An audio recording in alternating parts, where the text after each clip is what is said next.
ingredients we'll need is 3 cups of all-purpose flour, 1 cup of softened butter, 1 cup of sugar, 1 egg, 1 tablespoon of milk, 3/4 teaspoon baking powder, 1/4 teaspoon salt, 1 teaspoon vanilla extract, and some gel food coloring.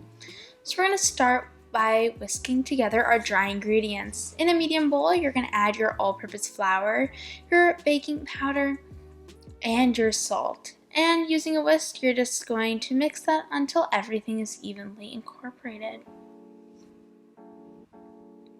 So we're going to set our dry ingredients aside and add our softened butter to our stand mixer, and that should be fitted with a paddle attachment. And you're just going to mix that until the butter is creamy.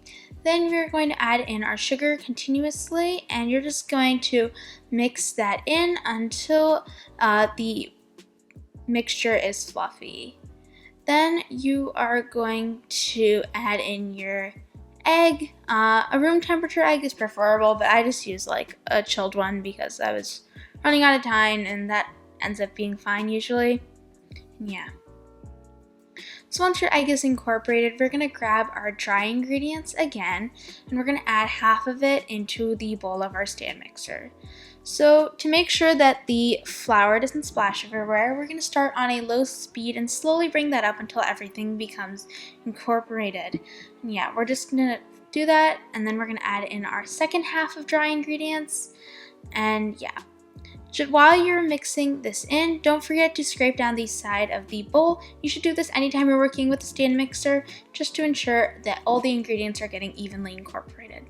So once all the dough comes together, we are going to split our dough into 6 pieces to color. Just make sure that they're roughly, the same size. And what we're going to do to color them is put them in the bowl of a stand mixer with the same attachment. And you're just going to add some gel food coloring to your dough. And you're just going to mix that on low to medium speed until the color is well incorporated.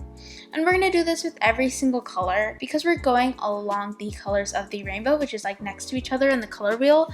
You're not going to have to wipe down the bowl in between your colors, which is super helpful because you don't have to spend that much time washing your bowl in between, which is great. Saves lots of time. So yeah, once you've got all of your colors, we're going to cover your dough with some plastic wrap, and you're going to chill that in the refrigerator for at least 2 hours, or you could chill it overnight like I did. So after that, we are going to preheat our oven to 350 degrees Fahrenheit. Then we are going to take our dough out of the refrigerator, and for each piece of dough, each color, we are going to cut that in half. This just makes it so that we have a manageable amount of dough to work with at one time. We can work on the other half of the dough later.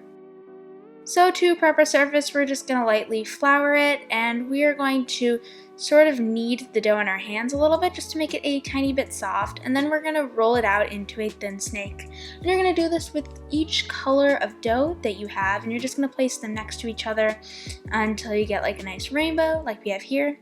Then we're going to smush it down with our hands, making it sort of flat. Then we're going to fold it in half and twist it. And this is how we get that tie-dye effect. So we're just going to smush that back together onto one piece. We're going to flour everything, our surface and the top of our dough. And we are going to roll this out until you have a dough that is 1/4 inch thick. While you're rolling this out, don't forget to turn it and flip it over. And this just ensures that the dough doesn't stick to anything. So once it's roughly 1/4 inch on all sides, we're going to grab some bench flour. I use like 1 to 2 tablespoons, and we're just going to use this to flour our cookie cutters before we cut into our dough. This part's pretty self-explanatory. Just push your cookie cutter into the dough, shimmy it around a little bit, then you've got your cookie. And you're just going to continue doing that until you can't cut any more cookies out of the dough. So with your scraps, you're just going to pull them all into one piece, and then you're going to roll this out again. You're going to continue doing this until you have no dough. So once you've rolled out and cut out all your cookies, you're going to place them on a tray lined with parchment paper. You're going to put this in the oven and cook it for 9 minutes.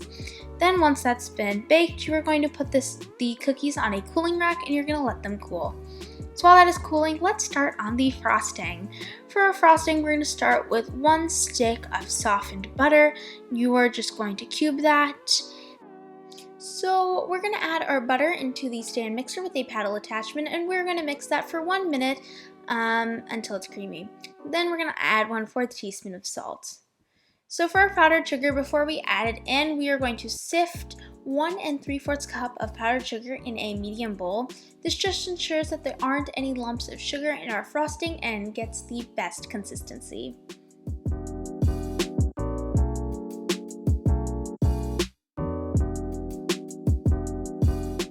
So once you've sifted the sugar, you're going to add the sugar in portions into our butter.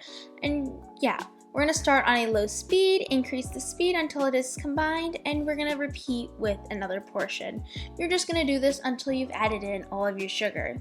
You can choose the amount of sugar you want to add in based on how you like your frosting. If you prefer a more buttery buttercream, then you can add less sugar, or if you like a sweeter buttercream, you can add more sugar.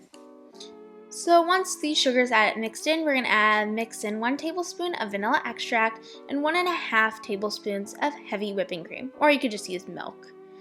So now we've got our frosting, we're going to load it into a piping bag or just a Ziploc bag with the tip cut off. So yeah, I just used this to outline some of the cookies, add some small designs, and this just added a nice cute touch to the cookies and made them look really pretty. The buttercream frosting also tastes really good with these cookies. So if you don't like buttercream frosting, there are some alternatives. You can try royal frosting, which is more often used on cookies. I'll leave a recipe for that in the description if you want to use that. But I personally just prefer buttercream. And yeah, you can add some sprinkles for a cute touch, and you've got your Pride cookies.